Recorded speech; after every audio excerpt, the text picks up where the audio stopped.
नमस्कार दोस्तों, स्वागत है आप लोगों का एक बार फिर आपके अपने गजब ज्ञान यूट्यूब चैनल पर। दोस्तों, आज मैं आप लोगों को एक ऐसी कहानी सुनाने के लिए, एक ऐसा किस्सा रोचक सुनाने के लिए जा रहा हूं, जिससे हमारे और तुम्हारे जीवन पर बहुत कुछ प्रभाव पड़ने वाला है। अगर सोचा जाए तो बहुत कुछ बदल सकता है। जी हाँ दोस्तों, आप लोग, ये कहानी है एक जंगल की, जहाँ पर जंगल राज्य था और जंगलों में जंगल राज्य ही हुआ करता है। बस आप लोगों को सोचना ये है इस कहानी को सुनने के बाद कि हम में और इस कहानी में अंतर कितना है।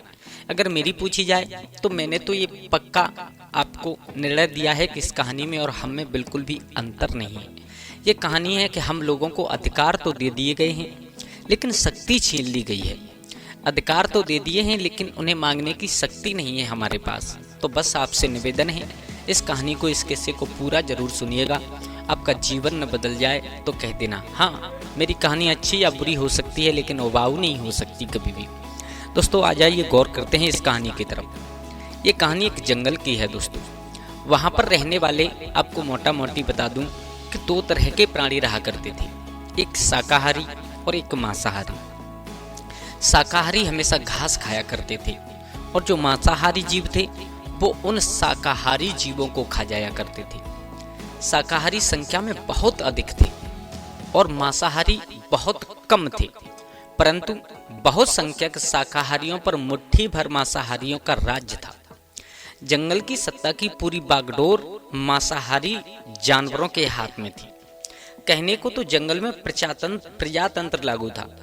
उसके तीनों स्तंभ यानी कि कार्यपालिका, व्यवस्थापिका और न्यायपालिका अस्तित्वमान थे, किंतु वहां तक शाकाहारी कभी नहीं पहुंच पाते थे। इन क्षेत्रों पर मांसाहारियों का ही एक छत्र राज्य था। कार्यपालिका का प्रधान महाशक्तिशाली शेर था, जो अपने अनुचरों की मदद से राजकाज का कार्य देखता था। देश के शेर के दो प्रमुख अनुचर थे, तेंदुआ और भेड़िया।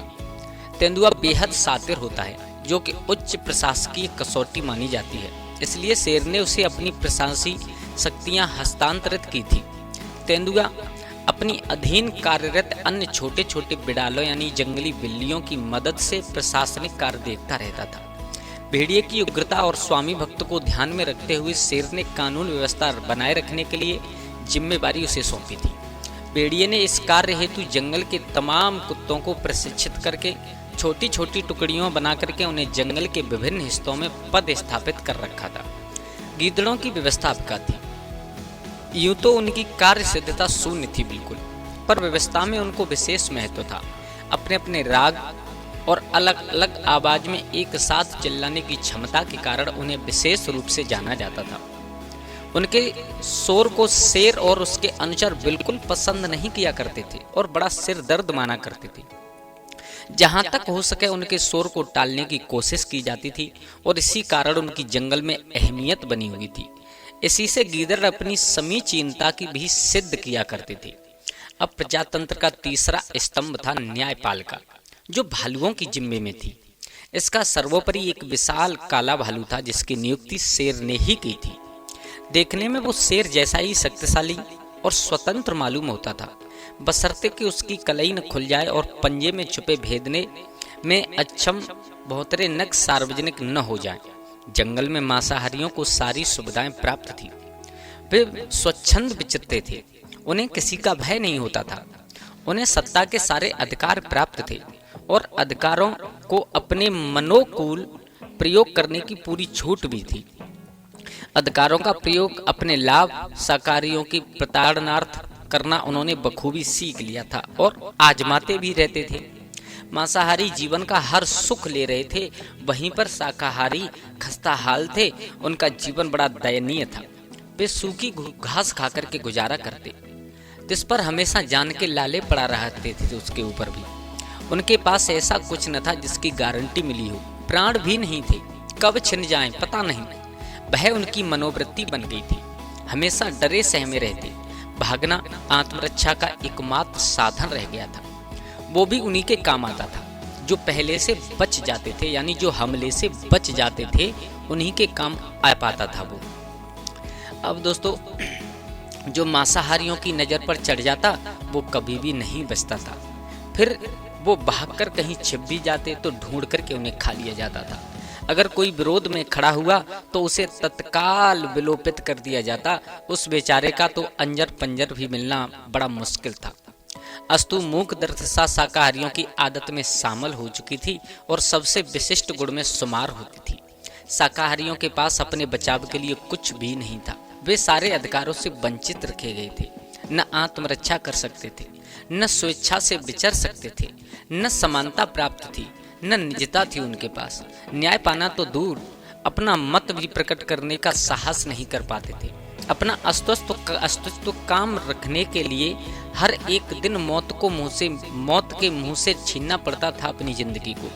मांसाहारियों के हाथों घोंटकर मारे जाने से पहले घुट घुट करके जीना पड़ता था। बेचारे ऐसे जीवन पर आत्माभिमान क्या करते, जिस पर असंतोष व्यक्त करने की भी छूट न हो। बस भीतर ही भीतर क्रोध का घूंट पीकर रह जाते। और दूसरी तरफ उनके दुखों से बेखबर शेर जंगल में क्रोड़ में अवस्थित अपनी भव्य गुफा में अधिकांश समय सोकर व्यतीत किया करता था। प्रिय श्रोताओं, एक दिन की बात, एक दिन हमेशा की तरह शेर अपनी गुफा में सोया हुआ था। अचानक उसकी निद्रा भंग हो गई। गुफा के बाहर से भीषण कोलाहल की आवाज आ रही थी। निद्रा में खलल से परेशान शेर चौंककर फुर्ती से गुफा के बाहर आया। देखा तो दंग रह गया। वहां का दृश्य देखने लायक था। गुफा के मुख्य द्वार पर हजारों हजार की संख्या में शाकाहारियों का जमावड़ा था। उन्होंने गुफा द्वार को अच्छी तरह से घेर लिया था। वे काफी उत्तेजित थे। क्रोध से आंखें उबल रही थीं, फूले हुए नथनों से फूतकार छूट रही थी और भौएं ललाट पर चढ़ाई थी। पथरीले खुर पदाघात करने और नुकीले सींग भौंकने की मुद्रा में तने हुए थे। प्रिय श्रोताओं, चारों ओर सींग और खुर के सिवा कुछ नहीं दिखता था तथा फूं और पदचाप सिवा कुछ नहीं सुनाई देता था। अब उनके सामने पड़ने वाले का रौंदकर मारा जाना तय था। शाकाहारी बेहद क्रोध में थे। आज कानून व्यवस्था बनाए रखने के जिम्मेवार भेड़िए और उसके प्रशिक्षित कुत्तों की टुकड़ी बेकाबू भीड़ को नियंत्रित करने में विफल हो चुकी थी। तेंदुआ भी अपने सहयोगी बिड़ालों के साथ वहां मौजूद था, परंतु आज उसकी भी एक नहीं चली थी। सारी प्रशासनिक दक्षता धरी की धरी रह गई। शाकाहारियों के प्रतिनिधि गीदड़ों के अनुरोध का भी उत्तेजित पशुओं पर कोई प्रभाव नहीं पड़ा। न्याय का प्रतिरूप काला भेड़िया भी उन्हें शांत करने, काला भालू भी उन्हें शांत करने का आदेश दे दे करके थक चुका था, पर सबका सब व्यर्थ हो गया। शाकाहारियों के हुजूम के आगे सब के सब बेबस खड़े थे। आज शाकाहारियों का मनोवेग ही बदला नजर आ रहा था। ऐसी उत्तेजना उनमें कभी नहीं देखी गई थी। शेर ने सरसरी तौर पर एक बार शाकाहारियों के विशाल झुंड पर नजर दौड़ाई और फिर अपने शासन तंत्र के विवश नुमाइंदों की ओर देखा। फिर कुछ देर वातावरणीय उत्तेजना को भांपता रहा। तदुपरांत शेर ने अपना बड़ा सा मुंह खोला और एक जोरदार दहाड़ लगाई। दिशाएं दहल उठी, आकाश में हिलकोरे उठने लगे। पर महान अचंभा ये हुआ कि पहली बार शाकाहारी शेर की दहाड़ से डरे नहीं। अब शेर उनकी एकजुटता से प्रभावित हुए बिना रुक नहीं सका। शाकाहारी एकजुट कभी नहीं हुए और निस्संदेह दोबारा कभी नहीं होंगे। सदियां बीत जाती हैं यह मनोवेग पाने में। आज इन्हें न रोका तो शासन का सबसे न्यायोचित और नवीनतम पशुतांत्रिक स्वरूप भी विफल हो जाएगा। भले ये पशुतंत्र कहलाता है, पर शासक तो हम ही हैं। शेरतंत्र शेर के लिए शेर का शासन था। दोस्तों, शेर ने पुनः गर्जना की और मुख पर सौम्यता लाते हुए बोला, शांत हो जाएं, उत्तेजित मत हो। आक्रामकता दिखाने की कोई आवश्यकता नहीं है। आप अहिंसक प्राणी हैं। हिंसा आपको शोभा नहीं देती है। ये पशुतंत्र आपसे ही तो है। आप इसके सबसे महत्वपूर्ण घटक हैं। आप इसकी ताकत हैं। आप न होंगे तो ये पशुतंत्र नहीं होगा, ये शासन नहीं होगा और ये जंगल भी नहीं होगा। हमारा अस्तित्व आपकी मौजूदगी पर निर्भर है। आप न होंगे तो हम भी नहीं होंगे। फिर हमारे बीच टकराव कैसा है? हमारे हित एक हैं, क्योंकि आपके भले में ही हमारा हित है। मुझे आप शासक मानते हैं तो अपनी समस्याएं सुनने वाला भी मानिए और बेहिचक कहिए। शेर ने अपने सहयोगियों की ओर इशारा करते हुए कहा, अगर समस्या कानून व्यवस्था की है तो इसके लिए उत्तरदायी मेरा अनुचर भेड़िया अपने कुत्तों की टुकड़ी के साथ आपकी मदद करेगा। अगर समस्या प्रशासनिक है तो इसकी कमान संभालने वाला मेरा दूसरा अनुचर तेंदुआ अपने समस्त जंगली बिल्लियों के अमले के साथ आपकी सहायता करेगा। अगर आपकी आवाज दबाई जाती है तो उसे उठाने के लिए आप ही के प्रतिनिधि गीदड़ों की व्यवस्थापिका वर्तमान है, जिन्हें चिल्लाने में विशेष महारत हासिल है। वे आपकी आवाज उठाएंगे।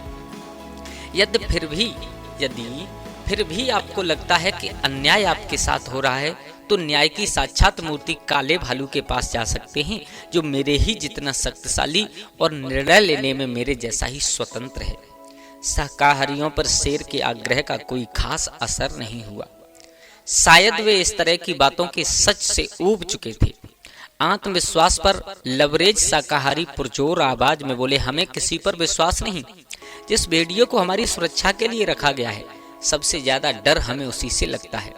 जिस तेंदुए की दक्षता परख आपने प्रशासन का कार्य सौंपा है, वो और उसकी बिडाल शाही अपनी सारी दक्षता का इस्तेमाल हमारे दोहन के लिए करती है। रही बात हमारे प्रतिनिधि गीदड़ों की, तो हमें नहीं पता वो हमारी आवाज उठाते हैं या भूख से चिल्लाते हैं। दूर तटस्थ खड़े कालू भालू की ओर इशारा कर शाकाहारी बोले, और ये जो काला भालू बैठा है ना, ये भले ही शक्तिशाली और स्वतंत्र दिखता हो, पर है नहीं। इसके बड़े बड़े दिखने वाले पंजे पकड़ने में अक्षम और लंबे लंबे नख असल में भोथरे हैं। ये न तो किसी को पकड़ सकता है न भेद सकता है। फिर भले ये शाकाहारी और तटस्थ माना जाता हो, पर लगता है कि इसकी रुचि भी मांस में ही ज्यादा है। शाकाहारी एक स्वर में बोले, तिनका तिनका खाकर हमारे खून को तुम लोग यूं ही गटक जाते हो। तिनका तिनका खाकर बने हमारे इस खून को तुम यूं ही गटक जाते हो। जिस चर्बी को जमा करने के लिए हमें बरसों दिन रात चरना पड़ता है, उसका मूल्य तुम्हारे लिए एक रात का निवाला होता है। नहीं, बिल्कुल नहीं, अब और नहीं। हम घासखोर, हम शाकाहारी, तुम मांसाहारियों पर अब और भरोसा नहीं कर सकते। शाकाहारियों के विरोध की प्रबलता और बढ़ गई। वे उग्र और हिंसक होने लगे, जोर जोर से रमाने लगे। पथरीले खुरों को पूरा ऊपर तक उठा भूमि पर पटक पटक पदाघात कर मिट्टी कुरेदते हुए उड़ाने लगे। साथ में सींगों को भी झटकते और नथुने फैला करके हूंपते थे। हजारों सींग एक साथ हिल रहे थे। सत्ता को स्पष्ट चुनौती थी, उस जंगल राज्य को स्पष्ट चुनौती दे रहे थे। अगर खुरधारी भड़के तो सबका कुचलना जाना तय है। शेर ने अपना बड़ा मुंह खोला और एक बार फिर दहाड़ लगानी चाहिए, लेकिन वह सांसें अंदर ही रोक करके रह गया। अब सत्ता बचाने का आखिरी प्रयास, और वो निश्चित रूप से दहाड़ नहीं। शेर ने जानवरों को प्यार भरी नजरों से देखा, फिर संजीदा होकर के बोला, ठीक है, अगर आपको हमारे प्रयासों पर भरोसा नहीं तो आप स्वयं बताएं आप क्या चाहते हैं। प्रिय श्रोताओं, ये कहानी मैं आप लोगों को इसलिए सुना रहा हूँ, आप लोगों को कहानी के अंत में कमेंट में ये बताना कि आप में और इस राज्य में अंतर क्या है। अभी कहानी आगे और रोचक होने वाली है। बस आप लोगों से निवेदन है, कहानी को एक प्यारा सा लाइक दे करके चैनल को सब्सक्राइब जरूर कर लें। दोस्तों, शाकाहारी एक स्वर में बोले, हमें सत्ता में भागीदारी चाहिए। क्या? बोले, हाँ, पशुतंत्र में तुम्हें जो अधिकार मिले हैं उनका तुम मांसाहारी खूब उपयोग कर रहे हो, पर हमारे अधिकारों का क्या? हमें वो सारे अधिकार चाहिए जिनसे अब तक वंचित रखा गया है हमको, जिनकी अनुपस्थिति का लाभ उठाकर हमारा शोषण होता है, हमारे साथ अन्याय होता है। दो हमें वो सारे अधिकार, और अभी के अभी दो। कहते कहते तमाम शाकाहारी तमतमा उठे और बिल्कुल हिंसा पर उतारू हो गए।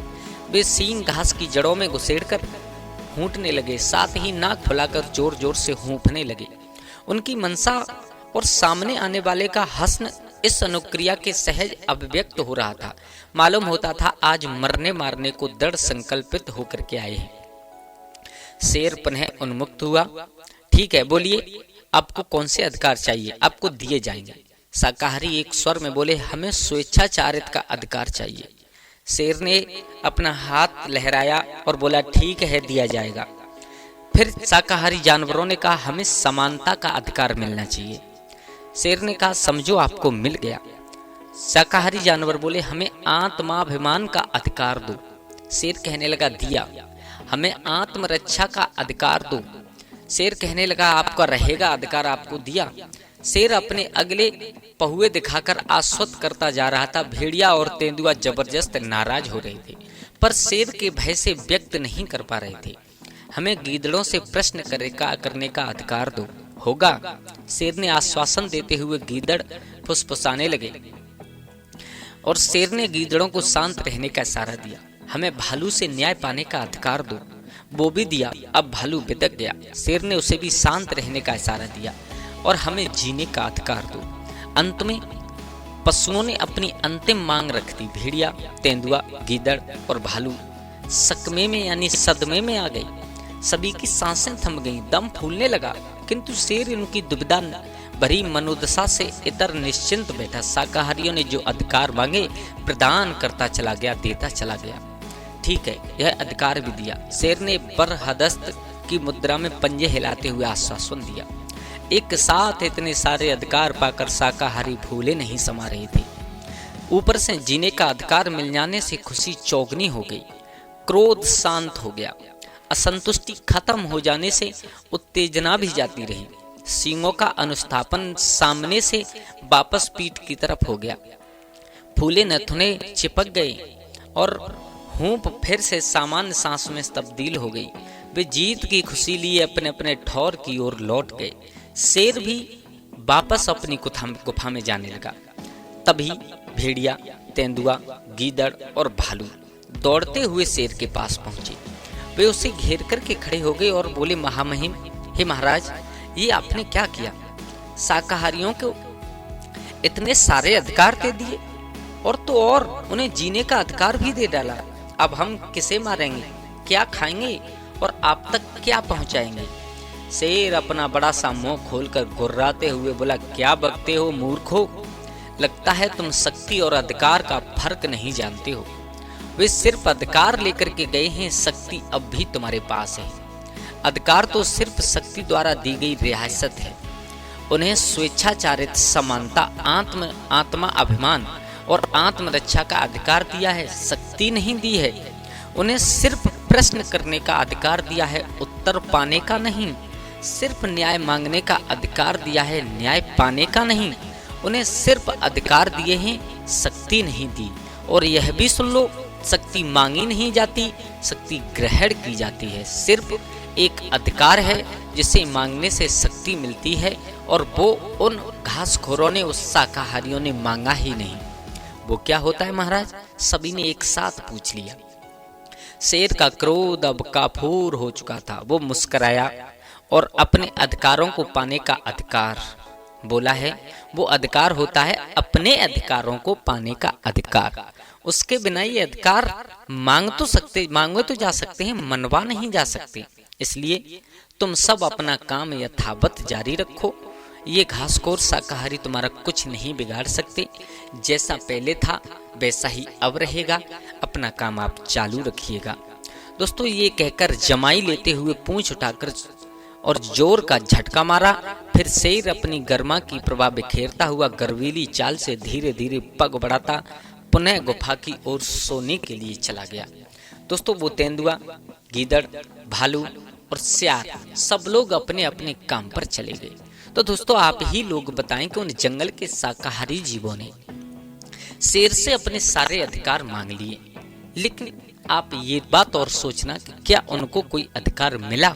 नहीं मिला, क्योंकि अधिकार तो ले गए, लेकिन अपनी उनके पास में शक्ति नहीं थी, उन्हें शक्ति नहीं दी गई। और बगैर शक्ति के अधिकार पाना मुश्किल होता है। तो दोस्तों, आप लोग कमेंट में जरूर बताएं, आप हम और इस कहानी में कितना अंतर है, क्या अंतर है, और कहानी हमको क्या शिक्षा प्रदान करती है।